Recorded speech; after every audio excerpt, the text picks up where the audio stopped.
Hello les amis, bonjour et bienvenue dans La Voix des Fleurs, de retour à la maison. Donc après quelques jours incroyables à Majorque où je suis vraiment allée repérer des endroits dingues. Au-delà de ça et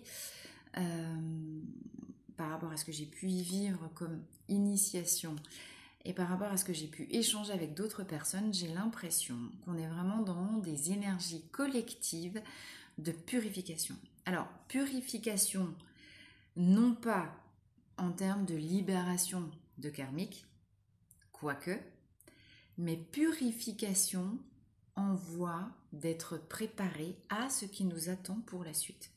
En fait, ça fait quand même une différence dans ce que j'observe. Et vous savez que je commence toujours par vivre et observer sur moi ce qui va se passer en fait un petit peu pour dans les énergies collectives, etc. Ça fait quand même un certain temps, pour pas dire un temps certain, qu'on s'est engagé, enfin qu'on a commencé à ramer, j'ai envie de vous dire, ouais, vraiment, pour moi, le début du Covid et le premier confinement, c'est vraiment un cap, un passage dans un espèce de sas intermédiaire où vraiment, voilà, il se passe plein de trucs. Et ce sas de purification peut vouloir dire nettoyage, purification donc, libération, mais comme s'il y avait différentes étapes là-long.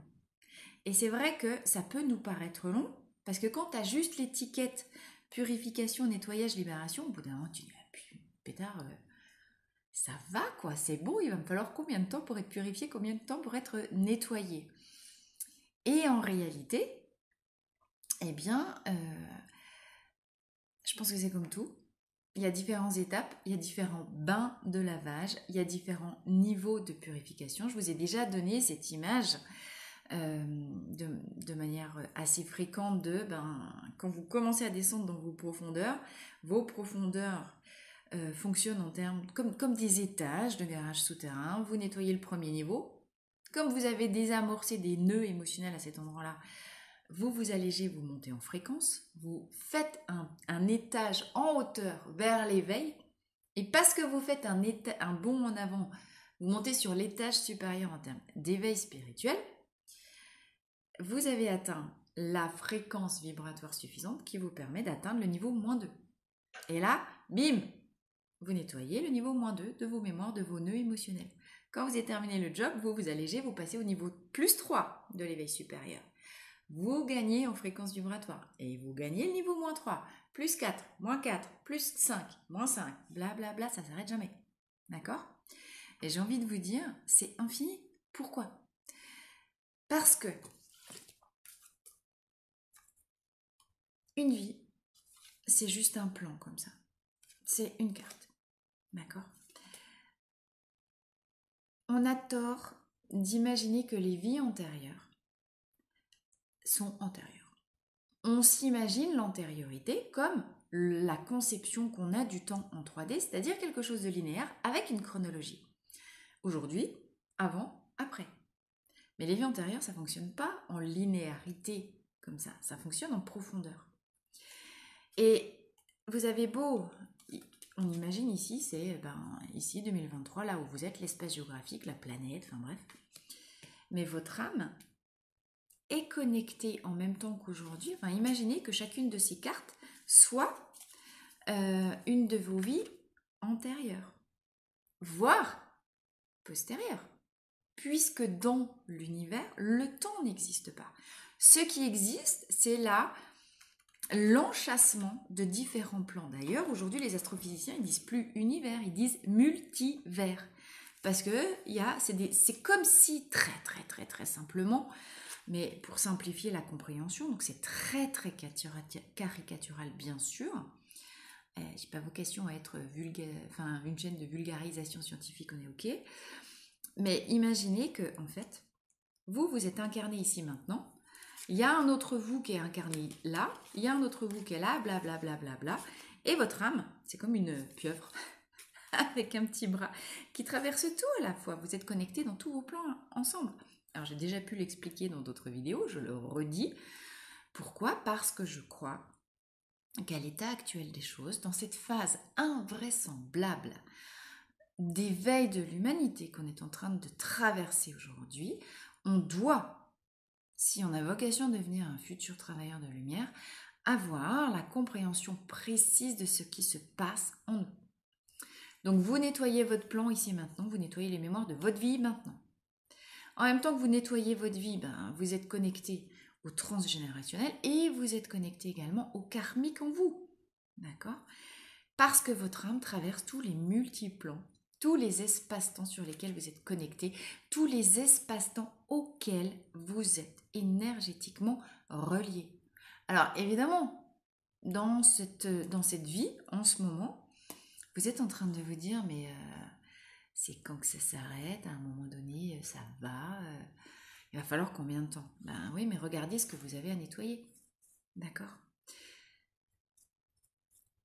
Alors, nettoyer, comme je vous le disais, il y a plusieurs étapes. Moi, ce que je comprends aujourd'hui, ce sur quoi j'ai une compréhension et un éclairage, c'est que, imaginez, voilà, c'est ça. Là, l'image qu'on m'envoie, c'est un énorme jardin en friche. Vous savez, tu vois, tu passes devant une maison qui a été abandonnée depuis très très longtemps, puis tu vois qu'il y a un petit mur en pierre avec des petites pierres sèches, tu vois de la végétation qui pousse, tu dis waouh, c'est vachement chouette et tout.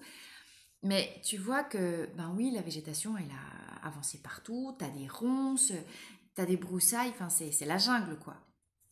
Et pourtant, tu te dis, hmm, il y a du potentiel. Ce jardin, s'il était entretenu, il serait juste magnifique. Donc là, le message et l'image qu'on m'envoie, c'est en fait de vous faire comprendre que, avec le confinement, tout s'arrête. On est obligé de revenir. Pardon, c'est faux. Avec le confinement, l'énergie yang a été stoppée pour nous faire revenir en lien avec notre intériorité, notre énergie yin. D'accord? L'énergie yin, c'est quoi? C'est faire le ménage dedans.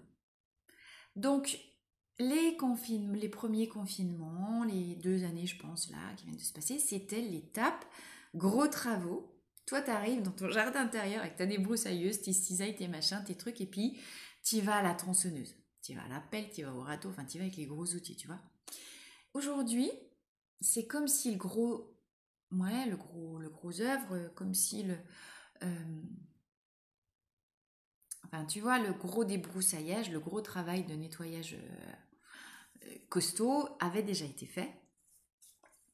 Et on va être dans ton jardin intérieur, il commence à ressembler à quelque chose.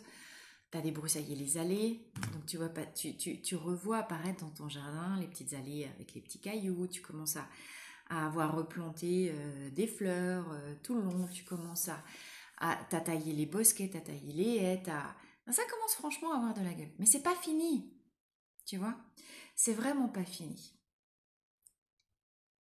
Ah, et là, je comprenais pas pourquoi à Majorque j'ai passé mon temps à tomber dans des grottes, à arriver sur des grottes. Je pense qu'en 4 jours j'ai dû tomber, je suis arrivée sans les chercher, et il y a plein de grottes qui sont répertoriées, qui sont des sites de visite, qui sont voilà, qui sont magnifiques, qui sont payantes. Mais moi je suis pas du tout tombée sur des grottes comme ça. Enfin, je suis pas allée voir des visites sciemment, des visites comme ça. À chaque fois je me suis retrouvée perdue dans la montagne en train d'escalader des trucs de dingue. Et dans les escalades, je me retrouvais dans des grottes. Donc je pense que je suis tombée sur 3-4 grottes. Facile. Et je suis beaucoup tombée sur le serpent. Je me suis ramené une belle bague serpent. La mue, la transmutation de la maladie par le poison. Et évidemment, la grotte, c'est pas cette intériorité. Enfin, je crois que j'en ai parlé dans les vidéos. Voilà. Mais là, ce qu'on me montre, c'est la corrélation entre la grotte et le jardin intérieur dont je viens de te parler. C'est vraiment comme si c'est intemporel, c'est une guidance générale.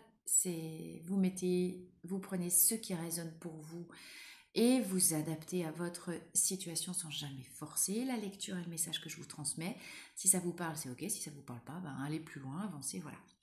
Entre parenthèses, t'appuies sur plus juste en dessous de la vidéo. J'ai pris l'habitude de mettre le compteur et le timing des différents moments des vidéos. Donc, si tout ne te parle pas, tu regardes le timing, tu vas au chapitre qui t'intéresse et tu gagnes du temps. Voilà.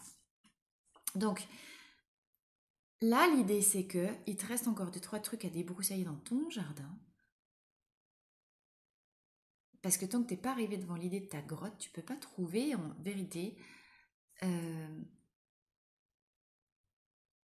la vouivre. Le serpent avec la pierre philosophale sur le front. Alors, la vouivre, on est plutôt dans la mythologie, alors ici païenne, chez moi en Franche-Comté, j'habite juste au-dessus d'Ornans, près de la patrie du peintre Courbet.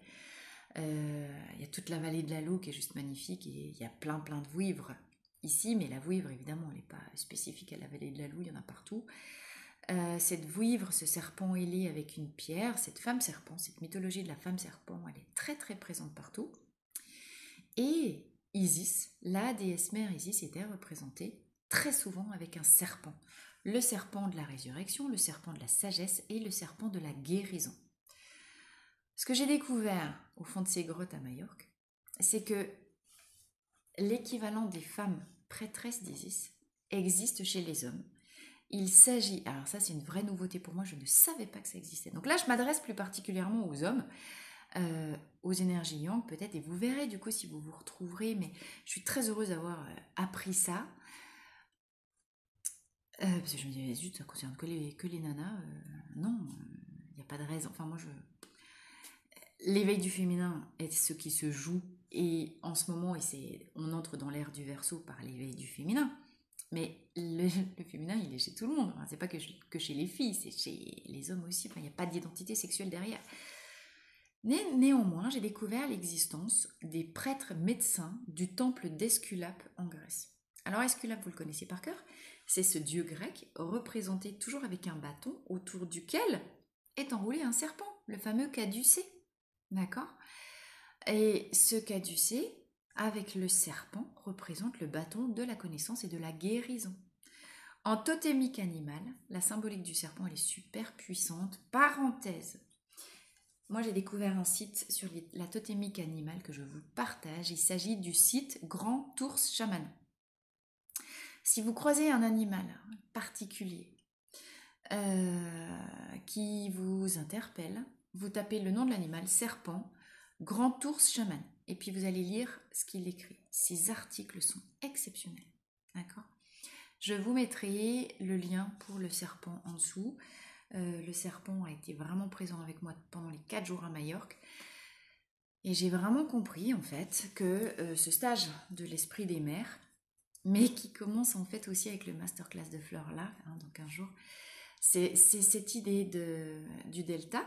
Vous connaissez la carte de la triade, le delta, les 3 angles du triangle, les 3 croix de la triunité, les 3 plans de l'être, le corps, le cœur, l'esprit, le Père, le Fils, le Saint-Esprit, la femme sacrée, la déesse, le masculin sacré, le masculin divin.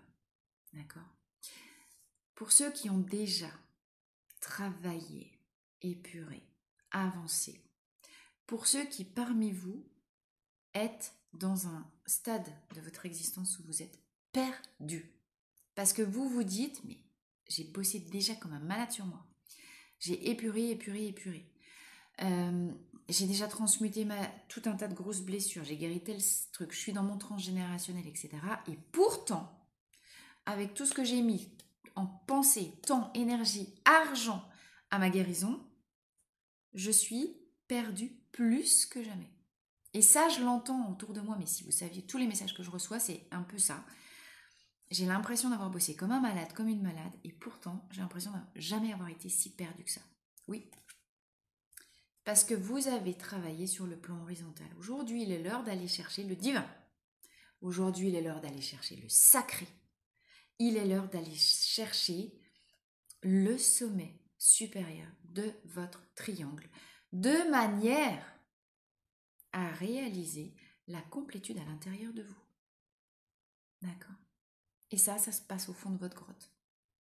Ça se passe dans la rencontre avec la vouivre, qui pourra prendre tout un tas de formes différentes. Ça se passe dans la rencontre avec la mue la plus profonde, la mue du serpent par le poison. Si vous lisez l'article de Grand Ours Chaman sur La médecine de guérison du serpent, c'est sans concession.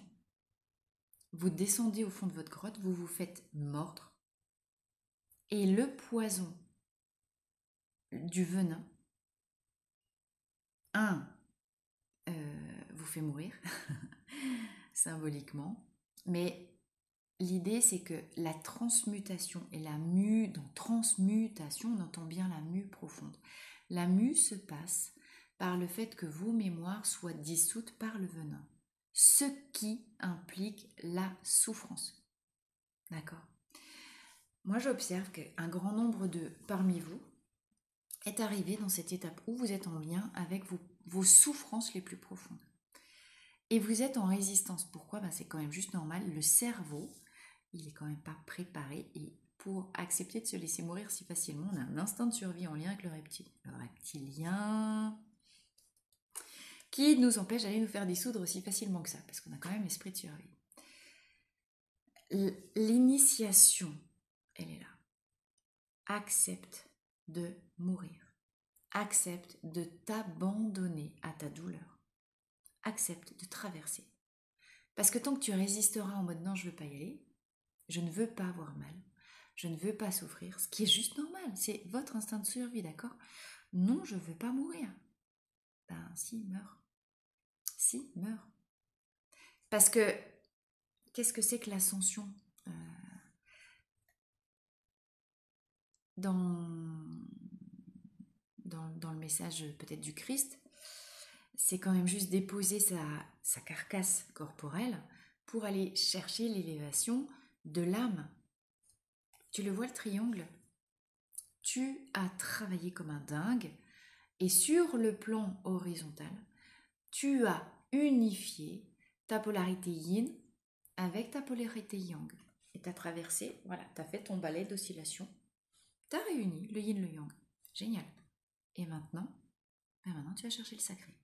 Maintenant, tu vas chercher l'élévation au fond de ta grotte, au fond de au plus profond de toi, au plus profond de ton intériorité. Tu vois le symbolisme avec la grotte. Tu vas chercher la pierre philosophale en toi.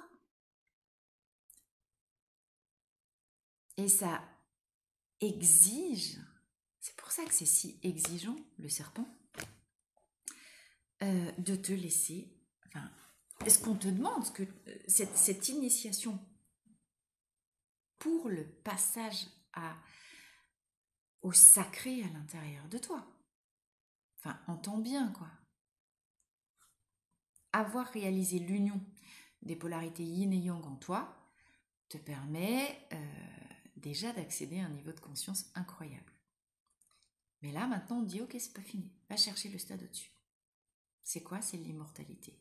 C'est la reconnexion à l'état de grâce dans la dissolution par le venin des épreuves. Symboliquement, le venin du serpent, c'est toutes vos douleurs.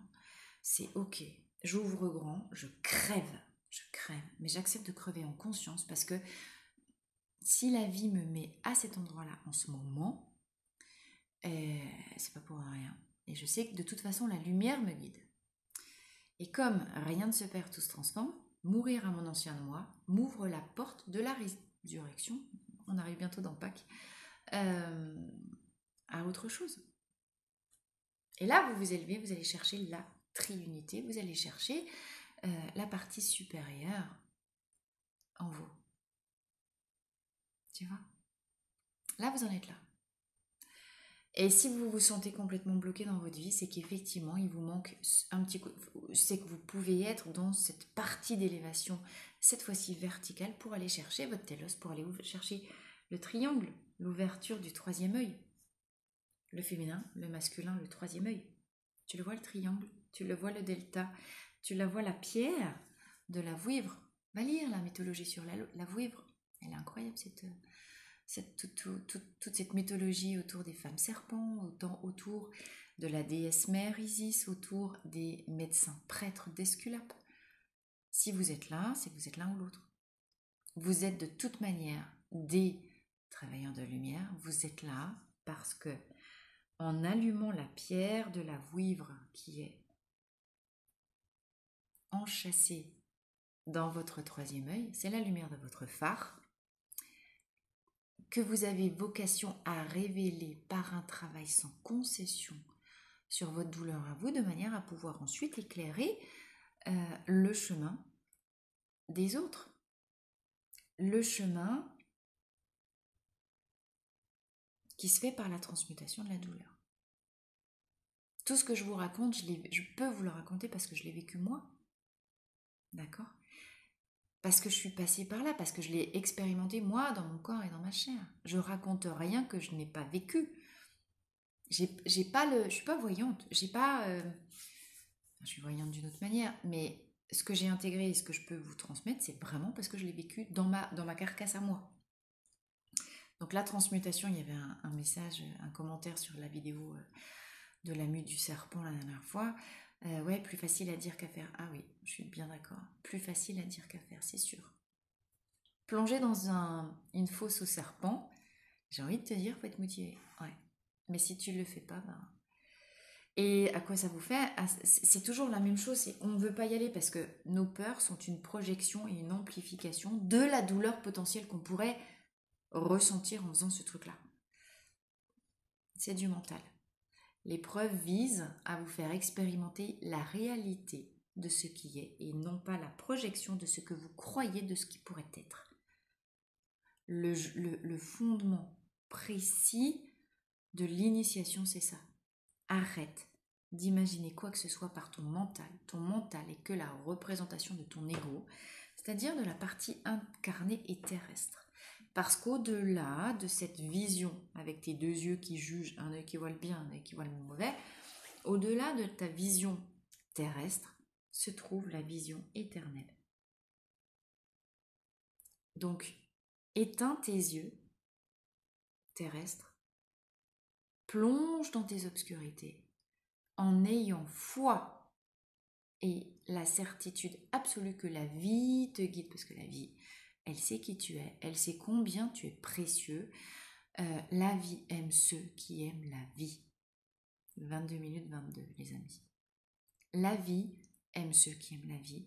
La vie sera toujours là parce qu'elle respecte la loi de l'équilibre. Elle te met une épreuve, elle te met les ressources avec. On ne va pas te demander de sauter dans ta fosse au serpent sans qu'à côté de la fosse au serpent, il y ait le kit de secours qui soit là. Ouvre un seul œil, qui est l'œil de l'unification totale, qui est l'œil de la fusion du yin et du yang en toi, qui est l'œil, le seul œil capable de traverser l'illusion des apparences de la matière. Parce que la réalité des choses, c'est l'énergie qui se trouve derrière l'apparence de la matière. Ce n'est pas la matière elle-même. La matière est une apparence. La matière est la bulle du Truman Show. Truman, il sort de la matière, il sort de la matrice, il sort de l'illusion de ce que ses yeux veulent lui faire croire. Et je te renvoie, pour terminer, à la pièce de Sophocle, Oedipe roi. Qu'est-ce qu'il fait, Oedipe ? Tu connais le mythe d'Oedipe par cœur. Oedipe, à sa naissance, fils de roi. Il est fils de roi, de reine, il est prince, et à sa naissance, les parents consultent l'oracle qui disent « tu tueras ta mère ». Non, c'est le contraire. « Tu tueras ton père, tu épouseras ta mère ». Pour éviter la réalisation de l'oracle, les parents donnent le bébé Oedipe à un forestier avec la mission d'aller le tuer dans la forêt. Sauf que le forestier, il peut pas tuer le bébé. Il met les deux pieds l'un comme sur l'autre. Il fait un trou dans les pieds. Et il passe un fil et il suspend le bébé à un arbre par le trou des pieds. Il l'aurait tué directement, j'ai envie de te dire, peut-être le gosse, il aurait moins eu mal. Donc, sauf que le gamin, il se met à brailler comme un âne, évidemment, il n'est pas super content. Et au bout d'un moment, il y avait un berger, un petit peu plus loin de la forêt, qui fait paître ses moutons et qui entend un bébé qui vagit. Donc, qu'est-ce qu'il fait ? Il va voir le bébé, il va voir les cris, il trouve le bébé pendu par les pieds. Et c'est un vieux berger qui aime profondément sa femme, mais leur grand malheur à eux, c'est qu'ils n'ont jamais eu d'enfant. Donc toute leur vie, ils ont prié pour que les dieux leur accordent un bébé. Et quand ce berger il voit le bébé pendu par les pieds, il dit « Oh, les dieux ont exaucé notre rêve !» Entre parenthèses, moralité, ne jamais désespérer, croyez toujours en vos rêves, l'univers finira par vous entendre. quand vous aurez traversé les étapes suffisantes pour faire ça et que vous serez arrivé sur le bon plan vibratoire. Je referme la parenthèse.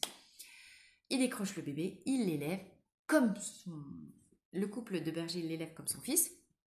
Et à 18 ans, Oedipe retourne voir l'oracle et il entend de nouveau « Tu tueras ton père, t'épouseras ta mère ». Comme lui, il croit que ses parents, c'est les bergers, il se sauve de la maison pour ne pas tomber dans la fatalité, le fatum grec.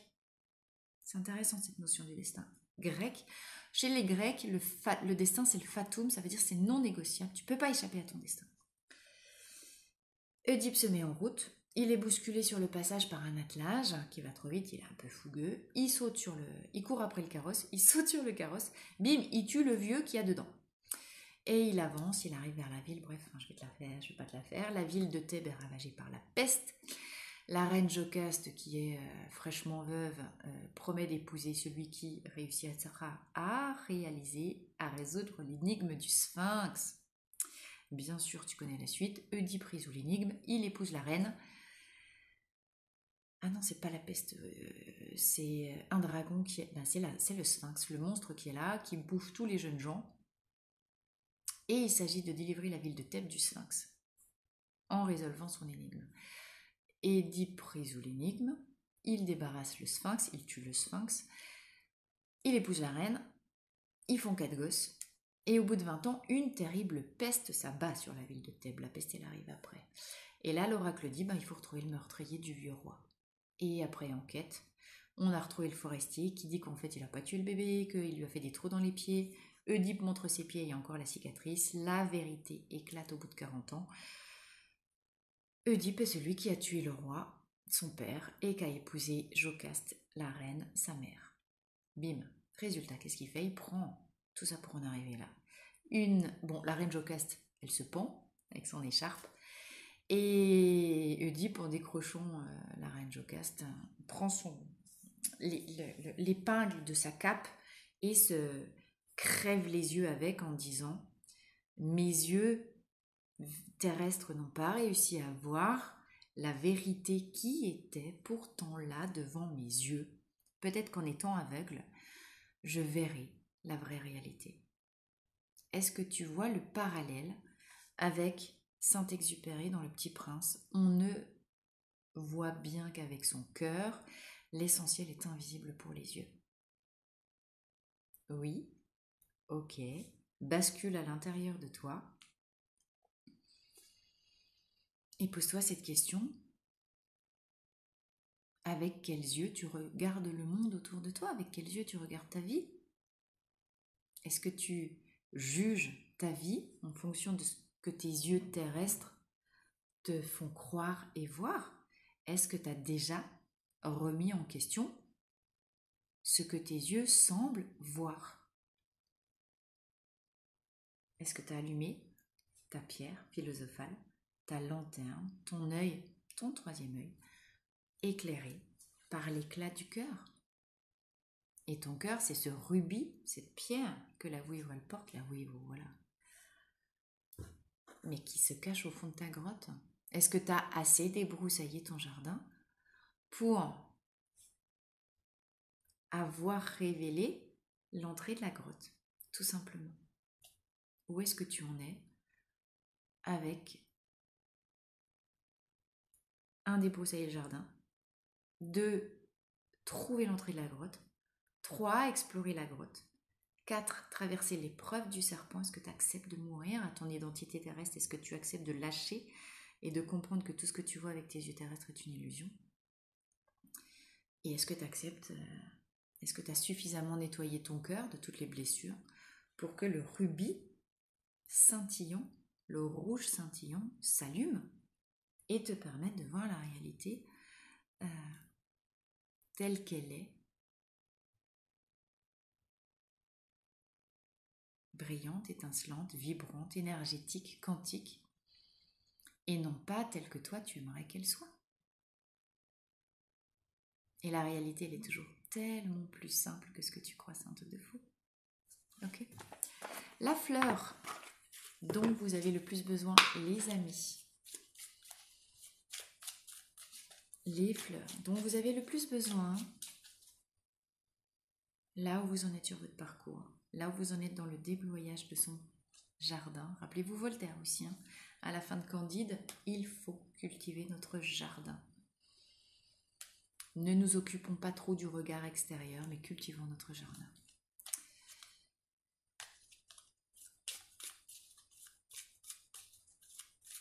Il y avait plein de références. J'ai ressorti ma casquette de prof de français puis des références littéraires, hein. Comme quoi, tout sert un jour. La pièce de Sophocle roi, elle est Oedipe roi, la pièce de Sophocle, virgule, Oedipe roi, virgule, est vraiment incroyable sur ce mythe d'Oedipe. On ne le connaît pas tant que ça en fait, mais c'est vraiment cette idée de débarrasse-toi. Tes yeux te font voir des illusions. Tes yeux t'enferment dans la matrice des apparences qui est l'illusion de la matière. Viens, en unifiant tes polarités yin-yang et en débarrassant tes couches de douleur, apprendre à révéler le véritable regard qui est l'œil du cœur.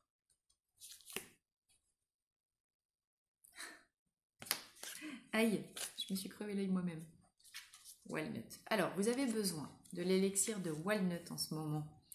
Protection dans les étapes intermédiaires de changement, les amis, c'est la fleur de la mue. Ça, c'est votre petit cœur. Le walnut, c'est la fleur du noyer. Et là, vous avez la petite, vous voyez la petite bogue qui contient la future noix. Et vous voyez que cette petite bogue, cette noix, votre cœur, pour fleurir et s'épanouir, il a besoin de se sentir soutenu et protégé. D'accord ? Walnut, l'élixir de walnut, vous achetez un flacon, vous 3 même. Un flacon, ça dure 1 mois à peu près. Faites 3 mois de traitement pour vous aider à vous sentir sécurisé dans les étapes intermédiaires de mue. Cet élixir fonctionne comme une cloche en verre qu'on met par-dessus les salades pour pas que les limaces viennent bouffer la salade. Ça fonctionne comme une couche de plexiglas qui ne vous empêche pas de voir la réalité, mais qui empêche les vibrations négatives extérieures de vous atteindre. C'est le truc en plexiglas là qu'on a collé partout depuis le Covid. Vous vous sentez vulnérable parce que vous êtes en pleine mue. Et on vient de l'expliquer, hein, je viens d'expliquer exactement tout ce qui se passe en vous. Protégez-vous énergétiquement pour cesser d'être une éponge qui s'imbibe. Voilà, ça c'est important de le préciser. Si vous vous sentez comme une éponge qui s'imbibe de toutes les énergies toxiques toxiques c'est un peu à la mode, mais négatives, les vibrations négatives qui vous plombent à l'extérieur de vous, prenez du walnut. 4 gouttes 4 fois par jour, faites un traitement de fond. Pourquoi ? Parce que walnut est aussi un élixir qui vient dissoudre dans vos profondeurs les nœuds karmiques. D'accord ? Donc prenez du walnut, là, vous savez quoi, vous tergiversez pas.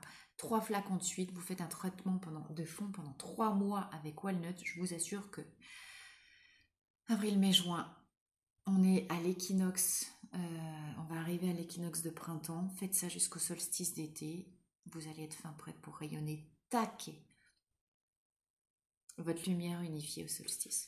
Pourquoi unifiée ? Pine, c'est la fleur de l'élixir de culpabilité ici.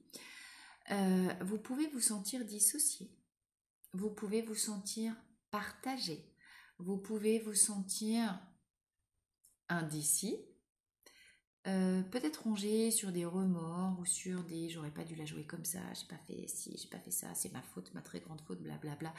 Je ne suis pas digne de recevoir l'amour, je suis pas assez bien pour, je suis pas. Enfin bref, mes couilles sur ton nez, tu vois le truc. Donc ça, c'est encore la dualité à l'œuvre à l'intérieur de vous, la séparation entre l'intérieur et l'extérieur, la séparation entre je suis bien, je suis pas assez bien, la séparation entre c'est de ma faute, mais en même temps je suis impuissant et j'aurais pas pu faire autrement. Tu vois la dualité. La dualité telle qu'elle s'exprime sous toutes ses formes. L'élixir de pine, le pin sylvestre, vous dit ok Titi, tout est co-création dans la vie. Donc arrête de mettre de la dualité où elle n'a pas lieu d'être, mais qu'on comprend que le 2, la co-création, c'est entre ton yin, ton yang et entre toi et la vie. Comment Tu fais de la vie ton partenaire de jeu, de vie, de stratégie. Comment t'implique la vie avec toi? Moi, j'ai mis ça en place depuis quelques années dans ma vie, en commençant par en avoir l'intention. Au commencement était le verbe. J'ai dit à voix haute, bon les gars, la vie, les copains, la source, qui vous voulez. Moi, je connais pas le chemin. J'ai que ma vision terrestre. Vous, vous savez mieux que moi pourquoi je suis faite. Alors, arrêtez de m'emmerder, montrez-moi la voie, j'y vais. Je vous jure, je m'engage à aller là où mes pas me mènent, c'est-à-dire à revenir dans l'instant. Ok, j'ouvre ma porte, qu'est-ce qui est là devant moi? Déjà manifesté dans le concret. Vivre l'instant présent, c'est ça. Parce que l'instant présent, c'est ce qui unifie le passé et l'avenir. C'est le point de rencontre du passé et de l'avenir. Moi, ici, maintenant, qu'est-ce qui est présent? Dans mes pieds, sous mes pieds, devant mes pieds, dans la matière. Parce que quand je reviens à ce qui est déjà manifesté, j'arrête d'avoir des regrets sur ce que j'ai pas fait ou mal fait dans le passé et j'arrête d'avoir des projections de merde sur ce qui pourrait arriver ou pas dans l'avenir. Hier, c'est fini, demain, ça n'existe pas. Bon, aujourd'hui, qu'est-ce qui est là? Aujourd'hui, devant moi. Je suis fatiguée, je me repose. J'ai une énergie yang de passage à l'action, génial. Quelle est la plus petite action que je peux faire pour avancer vers cette future version de moi que j'ai envie de devenir? Comment je compose chaque jour avec ce qui est là, parce que chaque jour est une vérité différente. Et ainsi, en faisant partenaire, en faisant de la vie ma partenaire d'évolution, je co-crée en permanence dans l'ici et maintenant. C'est ça qu'elle vous invite à faire, Pine. T'as fait ce que t'as voulu, t'as fait ce que t'as pu, surtout, plutôt que ce que t'as voulu d'ailleurs. Ok, qu'est-ce que t'as appris? Et qu'est-ce que tu recommences pas? Qu'est-ce que tu recommences pour avoir des meilleurs résultats dans ce que tu veux avoir demain? Parce que ce que tu vas récolter demain, c'est tes actions d'aujourd'hui. Ce que tu vis aujourd'hui génère le fruit de demain. Tout simplement. Donc il n'y a qu'une seule question à se poser, comment je co-crée avec la vie? Comment j'arrête de résister à ce que la vie me met devant moi? Si la vie me fait traverser une épreuve, c'est que elle sait que je suis capable de le faire. Ma tête, elle va dire oh putain, oh putain, oh putain, je vais m'y mettre. Puis la vie, elle te dit Titi, traverse, tu verras que c'est pas si pire que ce que tu croyais. Allez-y, faites confiance à la vie, elle sait mieux que vous. Mais posez vos intentions claires d'être co-créateur de votre vie avec la vie elle-même. Sans état d'âme. Ce qui aveugle nos yeux terrestres, ce sont nos sentiments. Réparation. Donc, dans réparation, tu vois que le terrain, il a déjà été déblayé, il n'y a pas de ronces autour des enfants, des petites enfants libellules, des petites fées. Et j'étais en train de vous parler, les sentiments sont ce qui aveugle. Ben, vous voyez, on est typique là-dedans. Vous pouvez, plus ou moins, c'est vous qui mettez le curseur, être aveuglé par la douleur du passé, d'événements du passé, et justement avoir de la culpabilité par rapport à ça. La question, c'est pas tellement de pardonner à l'autre, c'est surtout de se pardonner à soi. Quand on se pardonne à soi, on a automatiquement pardonné à l'autre, pas forcément dans l'autre cas. Dans l'inverse, on peut avoir se baratiner, se faire croire qu'on a pardonné aux autres, alors qu'en réalité, voilà. Ici, c'est si t'es arrêté et si t'as pas d'énergie, malgré le fait que dans ta tête, t'as plein de projets, c'est que il se passe, votre énergie est mobilisée à l'intérieur de vous par des travaux de réparation. Ne forcez rien. Quand je vous dis observez ce qui est là devant vous manifesté dans la matière, si ce qui est manifesté, c'est j'observe que dans ma tête, il y a plein d'idées, il y a plein de créations, il y a plein de projets, mais que mes jambes refusent de me faire avancer pour le moment, c'est que votre énergie, elle est ailleurs. D'accord? Quand vous saurez que vous êtes prêt pour passer à l'action, parce qu'en fait, l'action, elle va se faire toute seule sans rien forcer. Apprenez à faire les choses sans forcer, par le mental. Parce que ça, c'est le burn-out, c'est le mécanisme du burn-out. Vous forcez les jambes à aller contre leur gré dans une direction que vos deux yeux terrestres ont décidé qu'ils voulaient atteindre. Mais ce n'est pas vos deux yeux terrestres qui décident, c'est votre troisième œil. Donc là, prenez du temps pour vous mettre plutôt en écoute. Dans un temps de réparation, on est dans une énergie yin, d'arrêt et d'immobilité. Écoute ta voix à l'intérieur, qui va te montrer, te révéler ce qui doit être révélé. Quand ce sera le bon moment pour toi, oui, prends impatience si tu trouves que ça ne va pas assez vite pour toi. Mais arrête-toi dans ton passage à l'action. Apprends à écouter ce qui est à l'intérieur parce que la vie va te révéler toujours ce que tu dois faire. L'union du yin et du yang, c'est la voix des fleurs. J'écoute dedans, j'écoute ma voix à l'intérieur, j'écoute la voix du vivant à l'intérieur de moi qui me parle par des impressions et des énergies, qui ne me parle pas avec des mots. Ma voix intérieure se révèle dans mes sensations physiques. J'écoute pas la voix de mon mental, lui il m'en fume la gueule.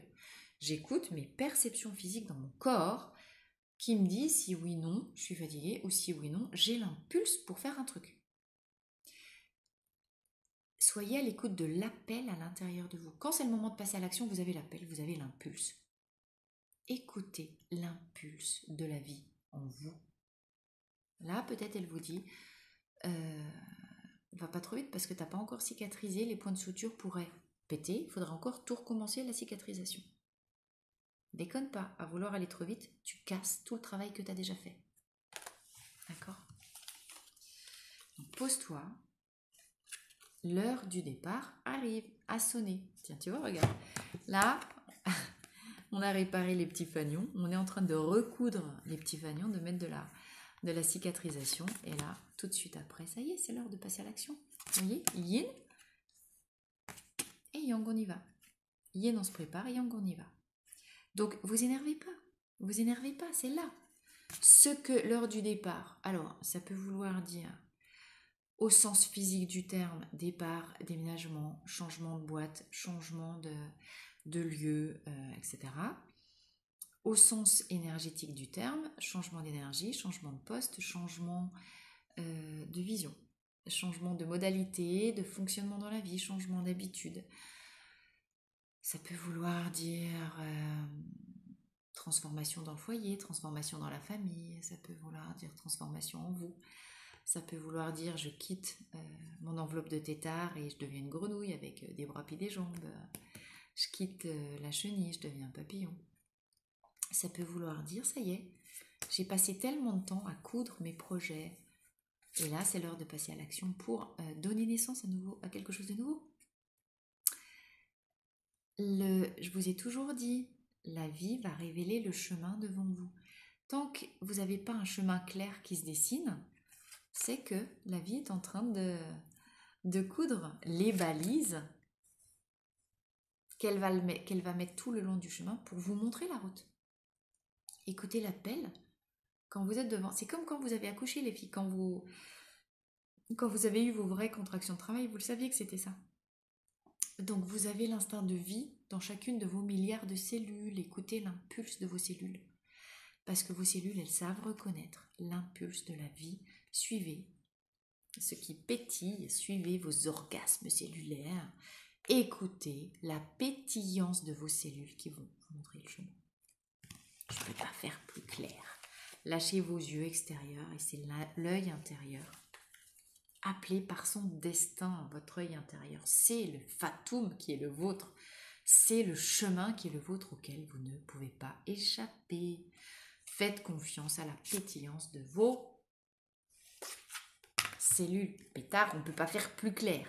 T'es au milieu, tu la vois là? Le gris, le nouveau monde. Suivre sa voie, vous êtes destinés à devenir des êtres lumineux parce que vous avez traversé l'épreuve, vous êtes allé de l'autre côté de la douleur. Voilà, cette carte, elle va complètement illustrer tout ce que je vous raconte depuis le début de cette vidéo. Traversez votre douleur, traversez les épreuves, vous êtes aiguillés le long du chemin.